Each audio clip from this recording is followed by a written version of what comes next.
One man in the backfield. That's McCoy. They go play action here on first down. And he takes this one down all the way near the 30. They get 25 yards out of that one. And that'll be good for a Jacksonville first down. Now a play fake here. And no escaping this time as he'll go down. They got him for a sack. Bernardrick McKinney. He's the one that got to him. He takes him down for a loss of 9. Here's Luck now on second down. Flush to his right. Looking for his tight end on the corner. It's complete. It'll be a gain of 15 on the play. And they're going to face a third down. Almost not fair. The big guy running the corner route, being able to lean and push, and a lot of times you want to have a linebacker on him, a bigger body guy who can handle him physically. But a lot of times that doesn't work as well because his quickness often wins the route. Now it's Luck. Wheaton would have a first down here as he gets this one to the 17-yard line. It's an 8-yard pickup and leads to a new set of downs. Would it be safe to say that as precise as routes are supposed to be run in the NFL, maybe they're not quite as precise in college ball? That's accurate, yeah. And I think we saw a college route in the NFL there. Just find the soft spot, find the dead zone, and find the first down. And that's what he just did. Here's Luck. Now a hit, and Luck lost the football. It's out. And his guys will take over at the 25-yard line. And I know it's hard in live action, but you've got to keep your hands away from the face. That's a 15-yard penalty. You work on it all the time, making sure your target area is lower and trying to keep your hands away from the face mask so you don't get the big penalty. The tight end in motion right.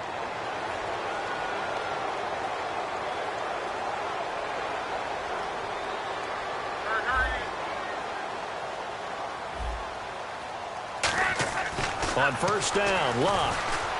Got his man, it's caught. Touchdown, Jaguars. Derek Coleman, his third touchdown now on the year. And the Jaguars add 6 to their lead.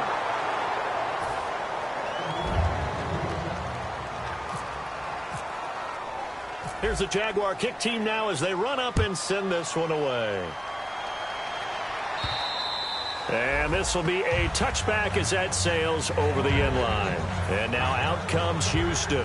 And 2 interceptions thrown here in this first half. You hear it, no matter the sport, they say that great athletes, they can kind of have a short-term memory, but that's easier said than done. It is easier said than done, but I played with a guy who threw 2 interceptions in the first quarter of a really big game we were playing. Johnny Unitas? And no, not quite of that level and not of that age. But I remember I was going for the age. I remember looking over at him, and he was smiling. And I thought, what is he smiling about? It's because he had enough confidence in himself that was a fluke. And he went out and played pretty well the rest of the day. He lost 4 there, and it's third down.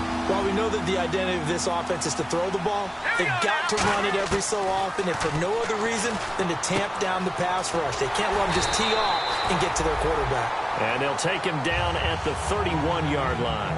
With Charles Davis, I'm Brandon Gaudin, and it's Texans football as we get going in quarter number 2. They are, however, facing a 4th down situation. NFL teams last year a little under 50% on 4th down conversions. This is a bit tougher. 4th and 4. And to the left side, Fedorowicz has it.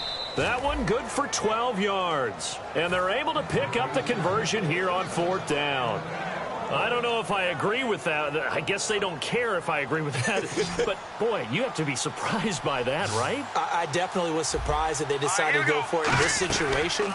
But they must have either felt like they either had a great play call on or they're trying to show extreme confidence. And he's brought down. 13 yards there on the pickup. And it's good enough for a Houston first down. And now the passing game here in the second quarter starting to heat up a little bit. Don't you feel the rhythm starting to happen, right? You see it. Now the confidence is starting to rise. I think now as a play caller, because that has happened, you lean on it a little bit more. You don't go totally away from running the football, but you do say, guess what? We can throw it. We can throw it well with a whole lot of confidence. When you see zone defense and you know you've got a drag route on as your primary call, you've got to be really careful as a passer about how far you let your guy go because he might wander into some tough coverage. Hopkins on the grab over the middle. And he'll be brought down at the 21, just shy of the 20 in the red zone. Well, clearly one of his advantages as a passer is his height. Sit back in the pocket, fired over the middle. That makes things tougher defensively, doesn't it? It really does, because your goal is to move the quarterback off his initial spot when he gets his drop back completed. But when you have that type of height, he can stay in there. If he's willing to take the hits and just fire over the top, which saves him time and actually completes a play a little bit quicker than it normally does for a quarterback who has to slide and find open space to throw. So the run moves the chains, and here we go on first down. Miller, the lone setback. Here's Osweiler to throw. This will be caught at the 2. And he couldn't quite get there. Tackled down at the 1. One thing I can say, throw the ball and put some mustard on it. Because if you're going to lollipop it in the middle of the field, bad things usually happen. It takes a strong-arm guy who can rifle it in there, and they were able to successfully complete that one.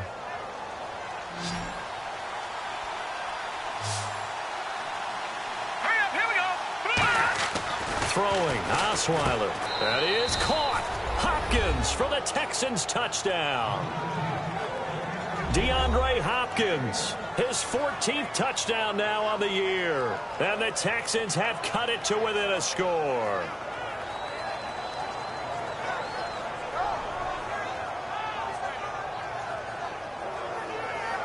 Nick Novak on now for the extra point. And this is back to a 5-point game.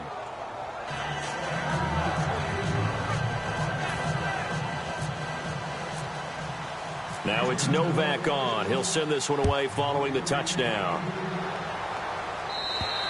And this will not be returnable. It's out of the back of the end zone for a touchback.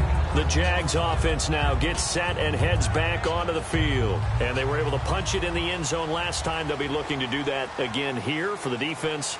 Obviously, they'll be looking to stop them from punching it back in the end zone. It always is punch-counter-punch, isn't it? And which team has the advantage? Well, let's just go back. Last time on offense, they rolled downfield, got into a good rhythm.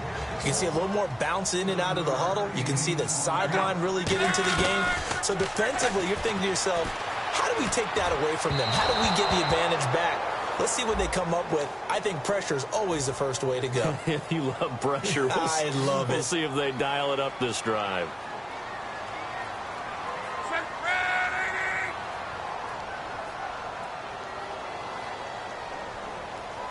Wheaton will come in motion right.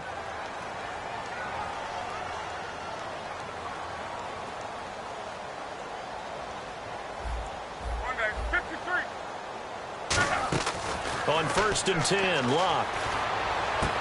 A battle for it, and it's intercepted. Picked off by Jonathan Joseph.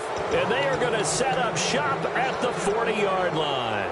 And now out comes Houston. And they're going to need another score.